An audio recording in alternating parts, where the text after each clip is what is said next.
A police dog faithfully waits for his comatose owner to wake up in the hospital. But when a doctor enters the hospital room, the dog senses something strange and immediately detains the doctor. The reason left everyone speechless. Before we dive in, if you're an animal lover like us, hit that subscribe button now so you don't miss any heartwarming stories. Thanks. Now, back to our story. The afternoon sun cast long shadows across the asphalt as the police cruiser rolled down the streets of Oakwood Heights. In the passenger seat, Ace, an impressive German shepherd with a glossy coat and alert eyes, maintained the dignified posture his years of training had instilled in him. Behind the wheel, Officer Emily Carter alternated her gaze between the street and her canine partner, a slight smile playing on her lips every time he twitched his ears at some distant sound. Emily and Ace were a well-known duo in the department. She, with her 15 years of exemplary service, auburn hair always pulled back in a neat bun, and hazel eyes that seemed to see beyond the surface. He, with 6 years of unwavering dedication to the force, one of the most highly trained dogs in the K9 unit. Their bond went beyond professional partnership. It was a connection that transcended words. The radio crackled, breaking the peaceful routine of that Thursday afternoon. All units, we need backup in District South. Possible suspicious situation on Main Street. The dispatcher's voice sounded metallic through the speaker. Emily was already preparing to respond when something caught her attention in the rearview mirror. A white van, an older model, weaved erratically down the lane, sometimes speeding up suddenly, sometimes slowing down for no apparent reason. The vehicle's irregular behavior triggered an alarm in Emily's years of experience. Beside her, Ace also sensed the change in the atmosphere, his muscular body tensing instantly. "Dispatch, this is Officer Carter. I'm observing a suspicious vehicle in Sector 7. I'm going to initiate a traffic stop before heading to District South." Emily briefly activated the siren, signaling the van to pull over. The vehicle continued for a few more yards before stopping near a vacant lot. When Emily turned off the cruiser's engine, Ace let out a low, guttural sound. Not a growl, but a warning. Years of partnership had taught Emily to trust the dog's instincts. She adjusted the holster on her hip and lightly patted Ace's head. "Stay sharp, partner," she murmured before opening the door. The still air of the afternoon seemed charged with tension as Emily approached the van. 2 men occupied the front seats. The driver, a burly guy in a dark baseball cap, and the passenger, thinner, who kept fidgeting nervously. Emily noticed the passenger's hands drumming incessantly on the dashboard. "Good afternoon, gentlemen. Driver's license, registration and insurance, please." Emily kept her voice firm and professional, but her senses were on high alert. That's when Ace, still in the cruiser, began to bark with an intensity she knew well. Something was very wrong here. "Officer, everything's in order. We're just a little late for a delivery," the driver replied, his voice forcedly casual as he rummaged through his pockets for the documents. Emily noticed a quick exchange of glances between the 2 men. "There's no need, officer. It's just a load of used furniture," the driver protested, but Emily had already noticed the sweat that was starting to trickle down his forehead despite the mild day. Ace continued to bark, increasingly agitated. Emily took a step toward the rear of the van, her experience screaming that something much bigger was about to unfold on this seemingly ordinary afternoon. What she didn't know was that this simple traffic stop would forever change the course of her life and that of her faithful companion Ace. Ace's barks echoed through the deserted street, carrying an urgency that Emily had never heard before. In their years of partnership, she had learned to decipher every nuance in the dog's vocalizations, and that specific sound made the hairs on the back of her neck stand on end. Decided, she grabbed the radio clipped to her uniform. "Dispatch, Officer Carter requesting backup on Oak Street near 847, suspicious vehicle, possible high-risk situation." Emily kept her voice controlled as she watched the occupants of the van out of the corner of her eye. Their nervousness had turned into something denser, more dangerous. "Gentlemen, I'm going to need you to step out of the vehicle now," she ordered, her right hand resting firmly on her gun. The driver hesitated, his hands still gripping the steering wheel so tightly that his knuckles were white. "Out, now!" Her voice left no room for discussion. The passenger glanced quickly back towards the cargo area before exchanging a meaningful look with the driver. "Hands where I can see them," Emily instructed, drawing her weapon and keeping it in a low, ready position. Her heart was pounding against her ribs, but years of training kept her movements precise and controlled. Everything happened in a matter of seconds. The driver lunged forward as if to run, and Emily instinctively turned in his direction. It was the moment of distraction the passenger needed. He dove into the van, turning the key that was still in the ignition. The engine roared, and before Emily could react, the vehicle reversed violently. She tried to get out of the way, but her foot found a hole in the asphalt. The fall was inevitable, and the last thing she saw was the afternoon sky spinning above her before her head hit the curb with a dull thud. Ace, who had been in the cruiser until then, broke through the partially open window with a force born of desperation. He lunged toward the suspects, his teeth bared in a ferocious snarl. But the driver, who had already entered the van, slammed the door shut at the exact moment, and the dog collided violently against the metal. The van screeched away, leaving behind an unconscious Emily and Ace, alternating between furious barks and whimpers of worry, his gentle muzzle nudging his fallen partner's face as sirens began to wail in the distance. The fluorescent lights of St. Jude's Hospital flickered intermittently in the emergency room hallway. Ace remained seated, still as a statue, his eyes fixed on the door of room 207. It had been 12 hours since Emily had been rushed to the hospital, and the German Shepherd refused to leave, ignoring even the medical staff's attempts to lead him outside. Dr. Mark Rivers, the hospital's chief neurologist, had made a special exception by allowing the dog to stay. Something in the animal's dignity and devotion had deeply touched him. "In 20 years of medicine, I've never seen such a strong connection," he commented to the head nurse, Susan, while reviewing Emily's scans. The diagnosis was concerning: severe traumatic brain injury with significant cerebral edema. Emily was in a medically induced coma, her body struggling to recover from the impact. The heart monitors emitted rhythmic beeps, the only sound breaking the heavy silence of the room. In the hallway, Sergeant Miller, Emily's direct supervisor, spoke in hushed tones with two detectives. "The plate number she got before the incident gave us a solid lead," he said, running a hand through his graying hair. "But we need to tread carefully. These guys have powerful connections." Ace perked up his ears, picking up the conversation. But his eyes never left the door of the room. He could smell his partner even through the walls, could hear the soft sound of the machines that were keeping her stable. Occasionally, a member of the medical team would enter to check her vitals, and the dog would observe each movement with meticulous attention. "We need to consider the possibility that they might try to silence her," murmured one of the detectives, a tall man in a dark suit. "If Emily saw something in the van." As if understanding that they were talking about him, Ace straightened his posture even further, his glossy coat reflecting the artificial light of the hallway. Nurse Susan, passing by, stopped to offer him some water. She was the only person, besides Dr. Rivers, from whom the dog would accept any kind of care. Inside the room, the machines continued their constant monitoring. Emily's face, normally so expressive and alert, was serene, almost as if she were asleep. A bandage wrapped around her head, covering the site of the impact. Her auburn hair, loose from its usual bun, framed her pale face on the hospital pillow. In the early evening, Dr. Rivers returned for another evaluation.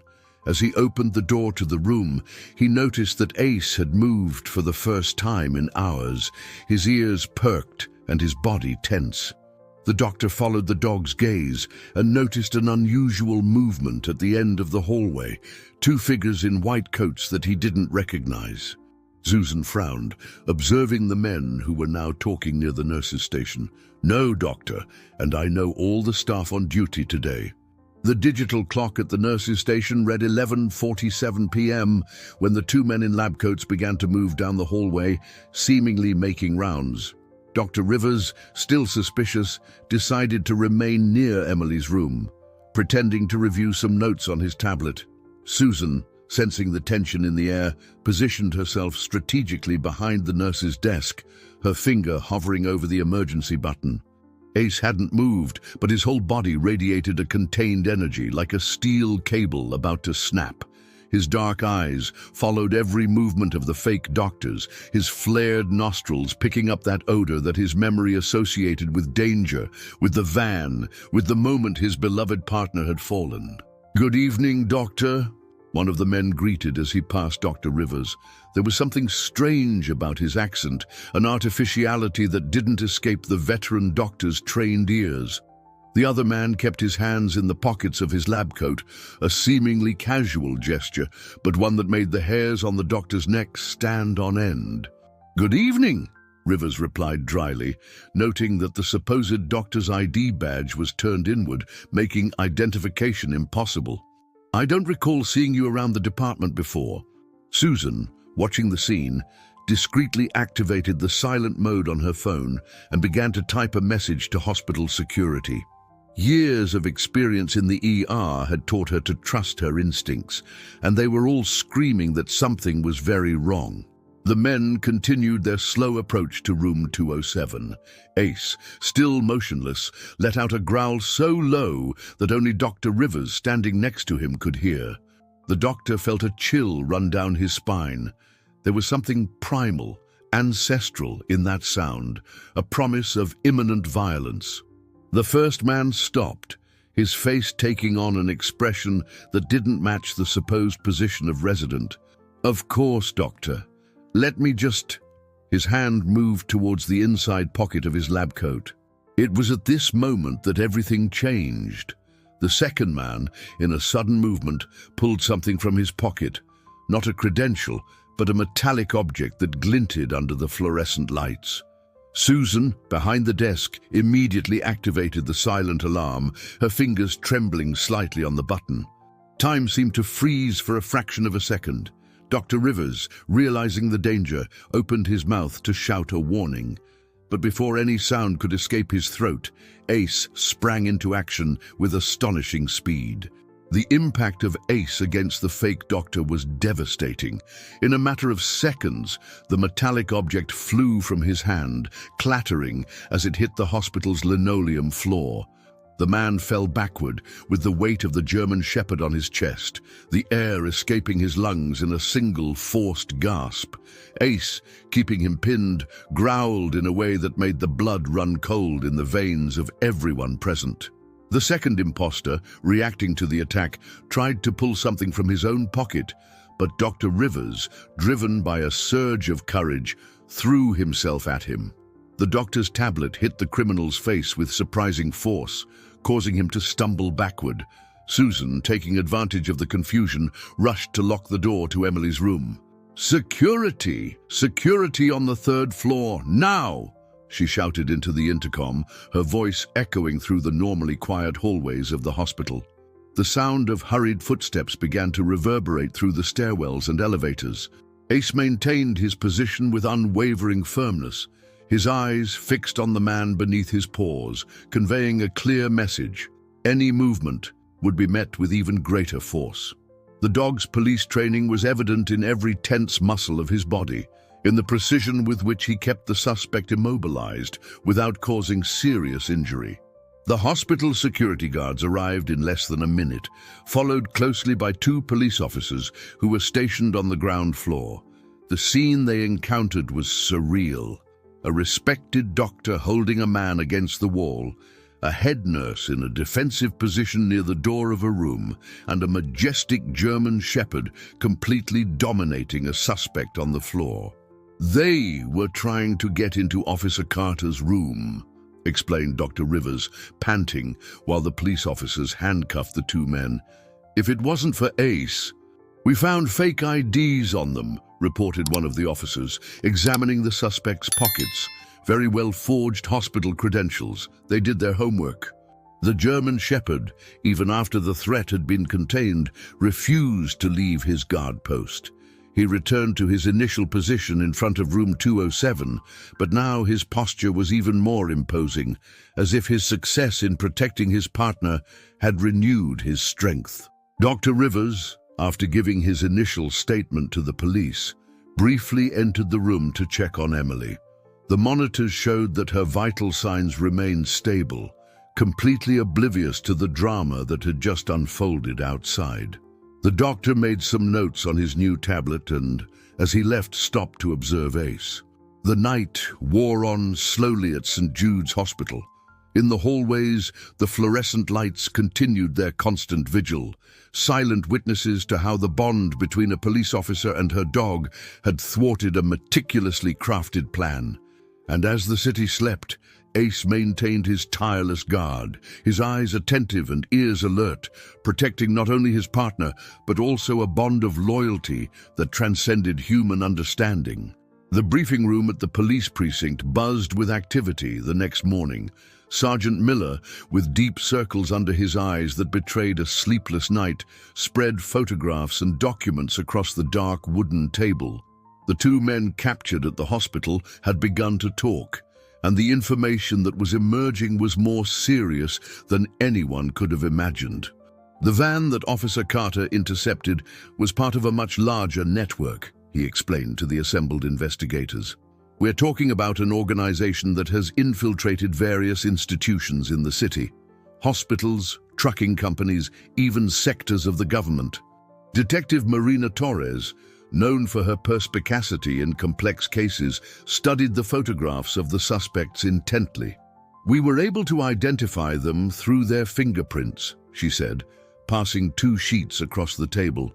Both have connections to a front company operating in the industrial district. At the hospital, routine continued its course, but with significant changes.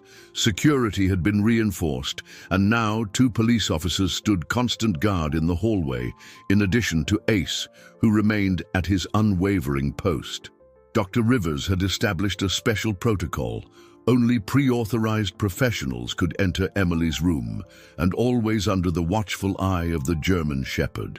The scans show a slight reduction in the cerebral edema, commented the doctor during his morning rounds, observing the new results. It's a small but significant progress. At the police precinct, a new discovery was exciting the investigators. The plate number Emily wrote down, said Sergeant Miller, his voice laden with urgency, is registered to a company that belongs to a former state representative. The political connections are deeper than we thought. Marina Torres frowned, connecting the dots in her sharp mind.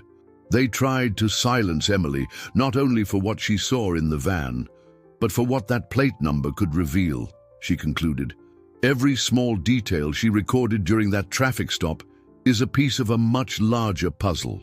At the end of that afternoon, as the sun began its descent on the horizon, a different movement took place in room 207. The machines registered a change in Emily's vital signs.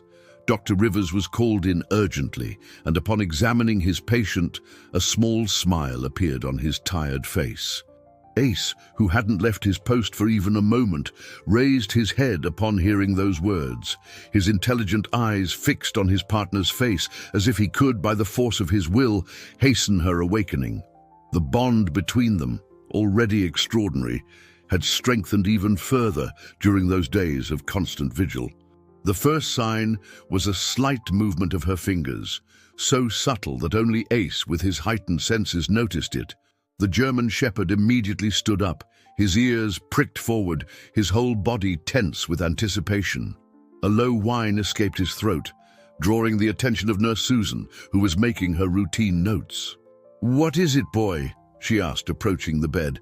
That's when she noticed Emily's eyelids were fluttering slightly, like butterflies trying to take flight. Susan immediately pressed the call button, her years of experience telling her that this moment was crucial. Dr. Rivers arrived in minutes, accompanied by his team. The room, normally quiet except for the beeping of the monitors, filled with a different energy, a mixture of professional expectation and contained hope. Ace remained in his place, but his eyes didn't leave his partner's face for a single second.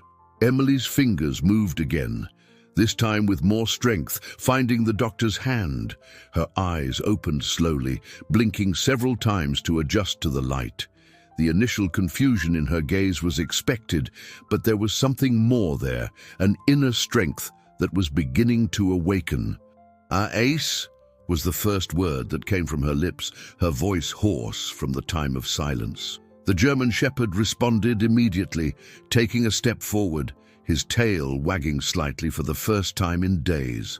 "You were in an accident during a traffic stop," explained Dr. Rivers carefully, checking her pupils with a small penlight. "You sustained a traumatic brain injury and were in a medically induced coma for a few days." "Easy," intervened Susan, gently helping her to settle more comfortably on the pillows. "Your team is already working on it. Now you need to focus on recovering." Dr. Rivers and Susan exchanged glances. It was the doctor who replied, "Yes, but thanks to your partner here, you're safe. Ace prevented an attempt on your life 2 days ago. He's a true hero." The moment was interrupted by a commotion at the door. Sergeant Miller had arrived, his normally serious face lit up by a smile of relief. "Officer Carter," he said, entering the room, "we have a lot to talk about. Your notes from that traffic stop have led us to some amazing discoveries." Dr. Rivers gestured to interrupt the sergeant. 15 minutes, no more," he warned in a professional tone. "My patient still needs plenty of rest." Miller nodded, pulling a chair closer to Emily's bed while Susan adjusted the position of the pillows to make her more comfortable. Emily took a deep breath, ignoring the slight headache that persisted. The smell that Ace detected, it was some kind of drug, wasn't it? Ace, who had remained close to Emily's bed, twitched his ears at the sound of familiar voices in the hallway. Detective Marina Torres entered the room, carrying a slim folder. After Ace stopped them, Marina allowed herself a small smile. They became much more cooperative. They're just pawns, but their confessions have given us enough material for several search and seizure warrants. "Exactly," confirmed Miller. "What we've discovered goes far beyond a simple drug trafficking scheme. They were using the transportation network to move not only drugs, but also counterfeit documents, dirty money, and even confidential government information." "The van, they were too nervous to be just another delivery," she murmured, opening her eyes. "There was something different that day." "But they weren't counting on your guardian," smiled Marina, looking at Ace. The German Shepherd maintained his attentive posture, as if understanding the importance of that conversation. Before everyone left, Miller turned to Emily one last time. "We'll continue this tomorrow, and don't worry, your accidental discovery is about to trigger the biggest anti-corruption operation this city has ever seen." Emily was stronger, although the headache still lingered. Her memories of the traffic stop were gradually returning, like pieces of a puzzle fitting together one by one. Ace, as always, maintained his constant vigil, but now he alternated between his guard position and moments closer to the bed, allowing Emily to stroke his glossy fur. "You know," began Emily, her voice firmer than the day before, "this reminds me of an operation we did 2 years ago, Ace." The German Shepherd tilted his head, his ears attentive to every word. "It also seemed like something simple at first, but it led us to much bigger discoveries." Susan, who was organizing the morning medications, stopped to listen. Emily continued. "It was a case of counterfeit documents. Ace sniffed out something suspicious at a seemingly ordinary print shop. We ended up uncovering a forgery ring that catered to corrupt politicians. Ace was my first and only K9 partner," explained Emily, taking the medication. "We started in the program together. He was the runt of the litter, you know. No one bet on him much. But I saw something special in his eyes, an intelligence, a loyalty that went beyond training." A movement at the door interrupted the conversation. It was Marina Torres, carrying a folder even thicker than the one from the day before. "Good morning," she greeted, entering the room. "I brought some photographs that we need you to analyze, Emily. Do you feel up to it? This company here," Emily pointed to one of the photos, "had already appeared in our previous investigation, Ace, remember?" The dog approached, observing the image attentively. It was a transport company that supposedly only did residential moves. "The connections have always been there," murmured Emily, running her fingers over another photograph. "We just needed the right piece to start unraveling everything, and ironically, it was a simple traffic stop that gave us that." "The forensic reports confirmed it," added Marina. "The smell that Ace detected was of a specific chemical component used in the production of synthetic drugs. But the most interesting thing is that this same component is legally imported by one of the group's companies, supposedly for industrial use." Marina's eyes widened, quickly making more notes. "That's right, and he was mysteriously transferred to another state before completing the investigation. We need to reopen that case immediately." "We made contact with Detective Ramirez," announced Miller, sitting down in the chair next to the bed. "He's willing to cooperate, but—" He paused significantly. "We need to act with extreme caution. The people involved in this scheme have a lot to lose." "He had found a pattern in the imports," explained Miller, opening the folder. "The chemical company officially was importing volumes much larger than its declared production justified. But before he could deepen the investigation—" "Exactly," confirmed the sergeant. "The interesting thing is that after you wrote down that plate number, we started pulling all the loose threads from previous cases. We discovered that several promising investigations were mysteriously halted in recent years." Marina Torres, who had left to get coffee, returned at this moment. "And there's more," she added, handing a cup to Miller. "I just received information from the IRS. The group's companies have an interesting pattern of declared losses, but their executives maintain a luxurious lifestyle." "What worries me," said Miller, lowering his voice even further, "is that the deeper we dig, the more important names appear. Judges, prosecutors, politicians. This investigation could shake the foundations of power." "We need to assemble a task force," suggested Marina, "but with people we can completely trust. Leaking any information could ruin everything." Emily frowned thoughtfully. "That van. They were too nervous that day. There must be something specific in the documents they were transporting, something big enough to make them act so drastically." It was then that Ace suddenly raised his head, his ears pointed towards the door. Seconds later, Dr. Rivers entered the room, but his expression was different from usual. The silence that followed Dr. Rivers' statement was almost palpable. Ace, ever vigilant, kept his eyes fixed on the doctor, as if assessing the importance of that new information. Marina Torres was the first to speak, pulling out her notepad. Rivers closed the blinds of the room before continuing.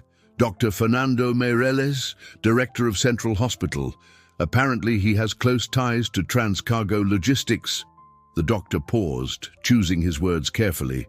"According to my colleague, there's a strange pattern of purchasing overpriced hospital equipment, always through companies within the same group." Emily and Miller exchanged significant glances. "Central Hospital," murmured Emily, "is a leading treatment center for substance abuse." Marina furiously scribbled notes connecting the dots. The discarded medications, could they be getting diverted? Ace, who had been quiet until then, suddenly moved towards the window, his body tense. Emily, knowing the signs, made a silent gesture for everyone to be quiet. The German shepherd sniffed the air coming through the crack in the window, his ears picking up something beyond human reach. Dr. Rivers, maintaining his professional calm, began to check Emily's vital signs as if it were a normal medical visit. Miller positioned himself discreetly near the door, his hand close to his holster. "They're monitoring our conversations," concluded Miller, his expression grave. "We need to change our communication strategy." Ace turned his attention to the door, a low growl growing in his throat. Seconds later, hurried footsteps were heard in the hallway. Nurse Susan entered quickly, her face pale. Sergeant Miller immediately went into action mode. "Marina, activate the tactical team. Susan, I need you to maintain your normal routine as if you didn't hear anything. Dr. Rivers, can you ensure that these supposed nurses don't realize they've been discovered?" Emily tried to get out of bed, but a wave of dizziness forced her back. Ace immediately approached, offering support. "We can't let them get away this time," she said, frustration evident in her voice. "The documents they're going to deliver could be the proof we need." Susan, who knew every corner of the hospital, quickly drew an improvised map. "There are only 2 possible routes to get out of here without going through the main entrance. This emergency exit," she pointed to a point on the drawing, "and the service entrance in the basement." Ace, who was following the conversation with characteristic attention, suddenly pricked up his ears. Footsteps were approaching down the hallway. Susan quickly put away the map and grabbed the medication clipboard, pretending to make routine notes. "The smell," murmured Emily after they had walked away. Ace recognized the same chemical odor from the van. The minutes that followed seemed to drag on. Dr. Rivers maintained his normal routine, checking on other patients, but his watchful eyes didn't miss any suspicious movement. Susan circulated through the hallway, her familiar presence helping to maintain the appearance of normalcy. "They're not alone," came the whispered voice on the radio. "There's a man waiting in a car in the lower parking lot. Plate number matches one of the trans-cargo vehicles." As if confirming her words, a distant sound of breaking glass echoed through the hallways. Ace stood up instantly, a low growl growing in his throat. Miller's radio came to life again, this time with urgency. "Suspects have identified surveillance. They're trying to escape through the west wing." Ace was already at the door, his whole body vibrating with contained energy. Years of training and instinct told him that this was the decisive moment. Emily, even confined to the hospital bed, remained in control of the situation. Marina was already running down the hallway, coordinating with other teams by phone. Susan, demonstrating surprising courage, offered to guide the officers through the fastest routes in the hospital. Ace turned to Emily, his eyes showing that special connection that they had always shared in critical moments. "Go get 'em, partner," she said softly. "You know what to do." "They're coming down," crackled the radio. "2 suspects, a man and a woman. The second woman stayed behind. She's already been apprehended." In the hospital room, Emily followed the action over the radio, her hands gripping the bed rails. Dr. Rivers monitored her vital signs, worried about his patient's agitation.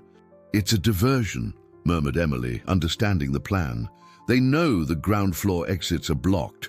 They're going to try to use the second-floor sky bridge that connects to the building next door." The man, upon seeing the dog, dropped the silver briefcase. His companion tried to reach it, but Ace was already between them and the documents, his teeth bared in a snarl that would make anyone think twice. The briefcase, recovered intact, contained exactly what they were looking for: documents detailing the entire scheme of drug diversion and money laundering, including names, dates, and amounts. More importantly, there was a complete list of politicians and businessmen involved in the scheme. 3 weeks had passed since the dramatic apprehension at the hospital. Autumn was gently arriving in the city, painting the trees with golden and reddish hues. Emily, finally at home after being discharged from the hospital, rested on her porch, watching the leaves dance in the wind. Ace, as always, remained close, his head occasionally seeking the caress of his partner's hands. "You know, Ace," she murmured, scratching behind the German shepherd's ears, "that first sniff you took in the van changed much more than just our lives." The dog looked up at her, that intelligent gaze that impressed her so much, even after so many years together. The operation triggered by the discovery of the documents had been the biggest in the city's history. Dozens of arrests were made, including high-ranking politicians, influential businessmen, and even corrupt judges. Dr. Mirels and the entire administrative leadership of Central Hospital were under investigation. Susan, who had become a close friend, arrived bringing a basket of homemade cookies. "I brought some for our hero too," she smiled, offering a special cookie to Ace, who accepted it politely. "Nothing's simple when you have such a special partner," replied Emily, observing Ace with pride. The German Shepherd had received a Medal of Honor from the department, the first time a dog from the K9 unit had received such recognition. The phone rang inside the house. It was Marina Torres with news. More arrests had been made, and the corruption scheme was proving to be even bigger than they imagined. Detective Ramirez had been instrumental, providing connections that went back years of interrupted investigations. "Yes, but in administrative duty for now," she replied. "The doctors want to make sure I'm fully recovered before I go back on the streets." Her gaze met Ace's again. "But this guy is already eager to get back in action." "You know," said Susan, preparing to leave, "during all my years as a nurse, I've seen many different kinds of love and loyalty. But what exists between you two is something special." The sun began to set on the horizon, casting golden shadows over the garden. Ace rested his head on Emily's lap, letting out a contented sigh. Together, they had faced dangers, unraveled mysteries, and, more importantly, had changed their city for the better. The German Shepherd looked up at his human companion, and in that gaze was all the dedication and love that words could never express. After all, some partnerships are simply destined to be,